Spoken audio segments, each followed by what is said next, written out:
दोस्तों, कैसे हो आप सब। आई होप आप सब अच्छे होंगे। और वीडियो शुरू करने से पहले आपसे सिर्फ और सिर्फ वही रिक्वेस्ट कि आप अपने बच्चों का ख्याल रखिए। स्पेशली अगर लड़की है तो लड़की को तो आप किसी के भी भरोसे मत छोड़िए, चाहे वो टीचर हो, चाहे फिर वो आपके पड़ोसी या मोहल्ले वाले हो, क्योंकि आप सभी जानते हैं कि छोटी से छोटी लड़की के साथ भी आजकल कुछ भी हो सकता है और इसका परिणाम आपको बहुत भयानक देखना पड़ सकता है। आज की जो कहानी है वो भी कुछ इसी से रिलेटेड है, तो आज आपको ये कहानी पूरी देखनी पड़ेगी, क्योंकि आज की कहानी आपको जरूर कुछ ना कुछ सीख देकर जाएगी। स्पेशली अगर आप एक पेरेंट्स है तो आपको जरूर ये कहानी देखनी है। तो चलिए दोस्तों, मेरा नाम है एनी गौतम और आ गई हूँ आपके सामने एक और फिर एक ऐसी कहानी लेकर जो आपके रोंगटे खड़े करेगी और आपको कोई ना कोई सीख देकर जरूर जाएगी कि समाज में आपको अपनी आंखें कैसे खोलकर रखनी है, इस अपराध से कैसे बचना है, कैसे अपने आप को और अपनों को बचा कर रखना है। तो चलिए दोस्तों, शुरू करते हैं आज की कहानी। कहानी की शुरुआत होती है पाकिस्तान के एक गांव से। पाकिस्तान का एक गांव है जिसमें सलमा नाम की एक औरत अपनी 2 बेटियों के साथ रहती है। सलमा की 2 बेटियां हैं, जिनमें से एक का नाम है आलिया और बड़ी बेटी का नाम है सना। सना और आलिया लगभग 10 और 8 साल की है। सलमा के पति का कुछ दिन पहले ही देहांत हुआ है, तो सलमा अभी फिलहाल में अपने मायके में आकर रह रही है। अब होता यह है कि जैसे ही सलमा अपने मायके में आती है तो कुछ दिन तो उसके मायके वाले अच्छी तरह उनके साथ बिहेव करते हैं, कुछ दिन तो उनके साथ अच्छी तरह रहते हैं, लेकिन कुछ दिनों के बाद ही जो सलमा की छोटी भाभी होती है उसका बिहेवियर उनके प्रति चेंज होने लगता है। आप खुद में भी ये बात सोच सकते हैं कि जब भी हम किसी रिश्तेदार के घर पे जाते हैं तो कुछ दिन तो वो हमारे साथ सही रहते हैं, जैसे ही हम 8 से 9 दिन तक उनके घर पे रह जाते हैं या 1 हफ्ते से ज़्यादा उनके घर पर रह जाते हैं तो उनका बिहेवियर हमारे प्रति भी चेंज होने लगता है। कुछ ऐसा ही होता है सलमा की बेटियों के साथ और सलमा के साथ। सलमा जैसे ही अपनी भाभी का ये बिहेवियर देखती है तो वो निर्णय लेती है कि वो अपने सोहर के घर वापस चली जाएगी। जब समय बीतता है तो सलमा अपने सोहर के घर गांव चली जाती है वापस, और वहीं पर रहकर मेहनत मजदूरी कर किसी के घर पर काम कर अपनी बेटियों का पेट पालना शुरू कर देती है। कुछ ऐसे ही उनकी लाइफ चल रही होती है। लाइफ ठीक ठाक चल रही थी, बच्चियों को भी वो पाल रही थी। लेकिन होता यह है कि उसके जो पड़ोसी होते हैं, कुछ रिश्तेदार होते हैं और उसके जो जानने वाले होते हैं, वो सलमा पर दबाव डालने लगते हैं दूसरी शादी करने का। सलमा को जब चारों तरफ से यही चीज़ें सुनने को मिलती है तो सलमा एक बार फिर से शादी करने का फैसला करती है, और ये होता भी है। सलमा को एक अच्छा जीवन साथी मिल जाता है सोहर के रूप में, जिसका नाम होता है अकरम। अकरम बहुत भला इंसान होता है, सलमा का और सलमा के बच्चियों का भी बहुत ज़्यादा ख्याल रखता है, बहुत ज़्यादा उनसे प्यार करता है। इस तरह से सलमा की ज़िंदगी फिर से पटरी पर आ गई थी और पूरा परिवार खुशहाल जिंदगी जीने लगा था। सलमा की दोनों बेटियां भी स्कूल जाने लगी थी। जो बड़ी बेटी थी सना और जो छोटी बेटी थी आलिया, वो दोनों आपस में ही खेलती रहती थी। पूरा परिवार हंसी खुशी चल रहा था। अब 2 साल के बाद सलमा को एक दूसरा बेटा होता है जो अकरम का बेटा होता है। जब अकरम को इस बात का पता चलता है कि उसको बेटा हुआ है तो अकरम फूला नहीं समाता है और बहुत ज़्यादा खुश होता है। अल्लाह का शुक्रिया अदा करता है, अल्लाह तूने मुझे इतनी बड़ी खुशी से नवाजा है, तो मेरे से ज़्यादा खुश नसीब आज शायद ही इस दुनिया में कोई हो। इस तरीके की बातें जब अकरम सोचने लगता है और अपने आप को खुश नसीब समझने लगता है, ये सारी बातें, खुशी का माहौल, परिवार खुश, दुनियादारी से अकरम को कोई मतलब नहीं था। अब ऐसे में कुछ महीने बीतते हैं। कुछ महीने बीतने के बाद अकरम का बिहेवियर अपनी लड़कियों के प्रति और अपनी वाइफ के प्रति चेंज होने लगता है। वो सोचता है कि जो उसकी पत्नी है सलमा, वो उसकी बेटियों से ज़्यादा प्यार करती है और उसके बेटे से कम प्यार करती है। ये सारी बातें अकरम के दिमाग में आ जाती है और वो सोचता है कि सलमा कहीं ना कहीं अपनी बेटियों को ज़्यादा प्यार करती है और मेरे बेटे का ख्याल नहीं रखती है। जब ये बातें अकरम सलमा को बताता है तो सलमा बोलती है ऐसा कुछ नहीं है। इस बात का धीरे धीरे सलमा पर भी असर पड़ने लगता है और सलमा अपनी बेटियों से ज़्यादा अपने बेटे से प्यार करने लगती है। जब उसकी बेटियां उसके पास कोई काम लेकर आती है तो सलमा बोलती है कि तुम खुद कर लो, तुम बड़ी हो गई हो, तुम मेरे पास क्यों आती हो। इस तरीके की बातें उन दोनों बच्चियों को सुनने को मिलने लगती है। अब जब ये सारी बातें हो रही होती है तो अकरम भी बहुत ज़्यादा चिड़चिड़ा हो जाता है। जब भी उसका बेटा रोता है तो वो सलमा पर बरस पड़ता है कि तुम्हें कोई और काम मैंने नहीं दिया है, तुम्हें बाहर नहीं जाना पड़ता है, फिर भी तुम मेरे बेटे का ख्याल नहीं रखती हो। ये सारी बातें जैसे ही हो रही थी तो सलमा पर भी इन चीज़ों का असर पड़ता है।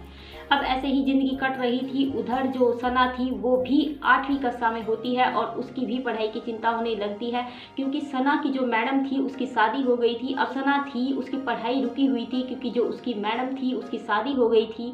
इस बात से सलमा बहुत ज़्यादा परेशान होती है और वो ये बात अपने शोहर को बताती है। जब वो अकरम को बताती है कि सना के पेपर होने वाले हैं, उसकी तैयारी नहीं हुई है, तो अकरम बोलता है कि तुम चिंता मत करो, मेरा एक भतीजा है, मैं उससे बात करता हूँ, वो ट्यूशन पढ़ाता है, वो सना को पढ़ा देगा और सना को पास करवा देगा। अब इसके बाद अकरम अपने भतीजे समीर को फ़ोन करता है और समीर से बोलता है कि समीर, सना को पढ़ाना है, सना 8वीं में है और सना की तैयारी करवा दो ताकि वो पास हो जाए और मैं उसका दाखिला आगे की क्लास में करवा दूँ। ये सारी बातें होती है। समीर बोलता है कि कोई बात नहीं चाचा, आप भेज दीजिए, मैं सना को पास करवा दूँगा। अब इसके बाद जैसे ही अकरम की फ़ोन पर बात ख़त्म होती है तो अकरम सलमा के पास जाता है और बोलता है कि तुम्हें चिंता करने की कोई बात नहीं है, समीर ने बोल दिया है सना को पढ़ाने के लिए, लेकिन एक बात है कि सना को समीर के घर पर ही रहना पड़ेगा। ये बातें चल रही थी तो इस बात को सुनकर सलमा दुखी होती है और बोलती है कि अपनी लड़की को इतनी दूर कैसे भेज दूँ। अब जब अकरम उसे समझाता है कि कुछ दिनों की बात है, पेपर होने के बाद सना घर पर आ जाएगी, फिर सलमा को भी लगता है कि बेटी की पढ़ाई का मामला है, चलो कोई बात नहीं, बेटी को थोड़े दिन के लिए भेज देते हैं। अकरम सना को लेकर समीर के घर पर चला जाता है। सना की पढ़ाई शुरू हो जाती है। अकरम उसे छोड़कर घर आ जाता है। कुछ दिन तो समीर सना को अच्छी तरह पढ़ाता है, लेकिन कुछ दिन के बाद समीर का बिहेवियर सना के प्रति चेंज होने लगता है और उसके गलत इरादे सना भी भाग जाती है। सना जैसे कि छोटी बच्ची थी, लेकिन वो चीज़ों को फिर भी महसूस कर सकती थी जो समीर सना के साथ करता था। कभी उसे टच करना, कभी उसे कहीं हाथ लगाना, ये सारी बातें सना को अच्छी नहीं लगती थी। अब इस तरीके से सना वहाँ पे रहती है और सना कभी कभी अपनी मम्मी को भी फ़ोन करती है और फ़ोन पर रोती है कि मम्मी मुझे यहाँ से ले जाओ, मेरा मन नहीं लग रहा है। उसकी अम्मी जब बोलती है कि कोई बात नहीं बेटा, कुछ दिनों की बात है, उसके बाद तो तुम घर पर ही आ जाओगी। ये सिलसिला ऐसे ही चलता रहता है। फिर एक दिन समीर के घर वाले किसी शादी में जाते हैं तो घर पर समीर और सना अकेले होते हैं। इस चीज़ का समीर फ़ायदा उठाता है और सना के कमरे में जाता है। जैसे ही सना समीर को कमरे में आते देखती है तो घबरा जाती है।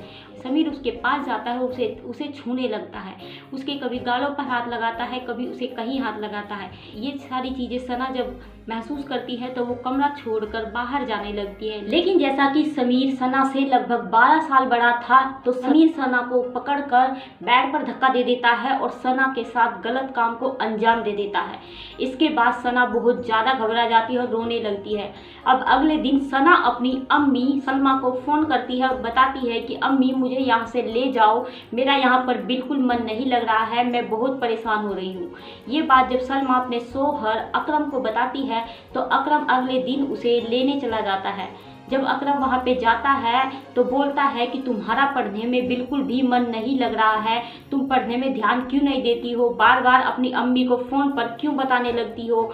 ये बातें समीर सुन लेता है और समीर बोलता है चाचा आप सही कह रहे हो, सना का बिल्कुल भी पढ़ाई में मन नहीं है। अब इसके बाद अकरम बोलता है कि बेटा आप सही कह रहे हो, इसका बिल्कुल भी पढ़ाई में मन नहीं है और मैंने देखा है कि जब भी हम किसी दूसरे की बेटी को अपने से ज़्यादा प्यार करते हैं वो यही सिला देती है। मैंने इन्हें इतना पढ़ाया, मैं इन्हें इतना प्यार करता हूँ, लेकिन ये फिर भी मेरे प्यार का फ़ायदा उठा रही है और मेरा इस्तेमाल कर रही है। तो ये बातें सुनकर अकरम सना को घर पर ले आता है। घर पर आने के बाद सना अपनी अम्मी से लिपट कर बहुत ज़ोर ज़ोर से रोने लगती है और सारी बातें अपनी अम्मी को बता देती है जो उसके साथ वहाँ पर घटा था। ये बातें जैसे ही सलमा सुनती है तो सलमा को बहुत ज़्यादा गुस्सा आता है और वो अकरम के पास जाती है और ये सारी बातें बताती है। अकरम को भी ये सारी बातें सुनकर पहले तो बहुत ज़्यादा गुस्सा आता है। इसके बाद जब अकरम समीर को फ़ोन करता है और पूछता है कि समीर तुमने ये सना के साथ ऐसा क्यों किया, क्यों सना के साथ ऐसा किया और क्यों सना का फ़ायदा उठाया, तो समीर बोलता है कि चाचा सना का बिल्कुल भी पढ़ाई में मन नहीं है, तो सना पढ़ ही नहीं रही है, मेरे ऊपर क्यों गलत इल्ज़ाम लगा रहे हो। मैंने तो सना को खूब पढ़ाने की कोशिश की है, जब सना नहीं पढ़ रही है तो मैं क्या करूं, आप भी मेरे ही ऊपर इल्ज़ाम लगाने लगे हो। मुझे नहीं पता कि आपकी बेटी कहाँ मुंह काला करके आई है, कहाँ ये सब काम उसने किया है। अकरम गुस्से में फ़ोन काट देता है और सलमा से बोलता है कि अब तुम्हें चैन पड़ गया मेरी बेइज्जती करवा कर। ये सारी बातें बोलकर अकरम घर से बाहर चला जाता है। इन चीज़ों को लगभग 4 से 5 महीने बीतने के बाद सना के शरीर में बहुत सारे परिवर्तन होने लगते हैं। सलमा भी उन परिवर्तनों को नोट करती है, उन चेंजेस को जो उसके शरीर में होते हैं नोट करती है और उसे भी कुछ शक होता है।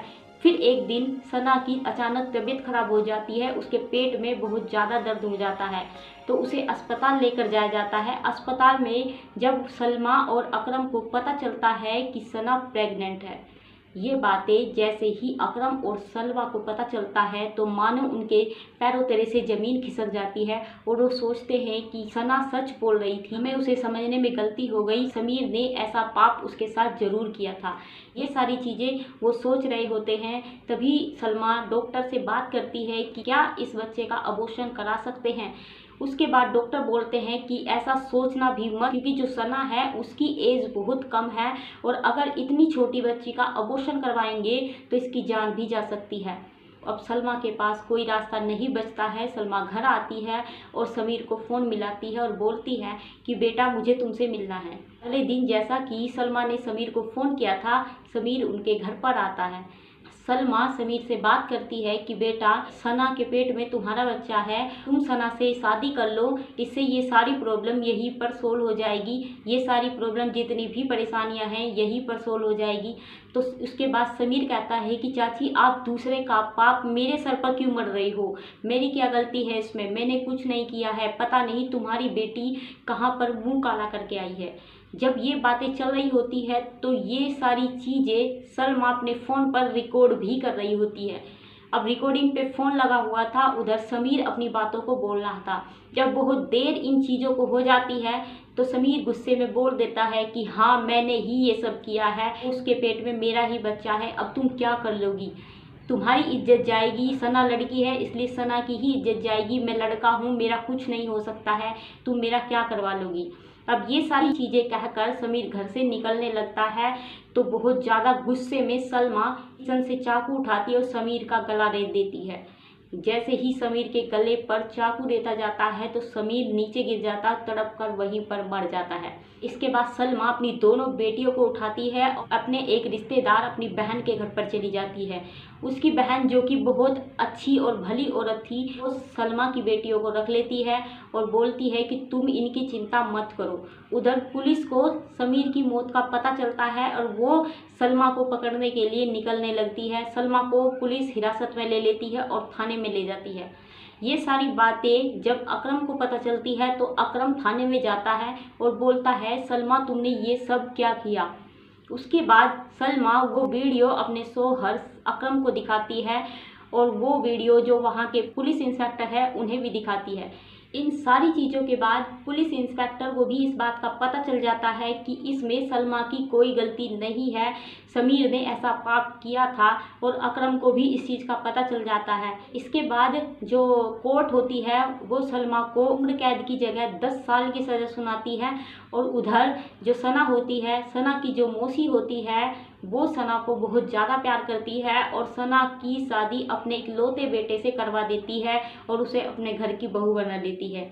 आज सना अपनी लाइफ में बहुत कुछ कर रही है, आगे बढ़ रही है, अपने पति के साथ ज़िंदगी बिता रही है और जो सलमा है वो जेल में सज़ा काट रही है। अब इस कहानी का उद्देश्य आपको सुनाने का मेरा सिर्फ और सिर्फ इतना है, अगर आप एक बेटी के पेरेंट्स हैं और आपकी बेटी आपको कुछ ऐसी बातें बताती है तो आप प्लीज़ उन चीज़ों पर ध्यान दीजिए, अपनी बेटी की किसी भी बात को इग्नोर मत कीजिए, क्योंकि आगे चलकर ये चीज़ें कब इतना बड़ा भयानक रूप ले लेती है आपको और हमको पता भी नहीं चलता है। तो इसलिए इन चीज़ों को ध्यान में रखिए और आज की जो कहानी है उसके बारे में कमेंट में ज़रूर बताइए कि आपको आज की कहानी कैसी लगी। तो तब तक के लिए नमस्कार।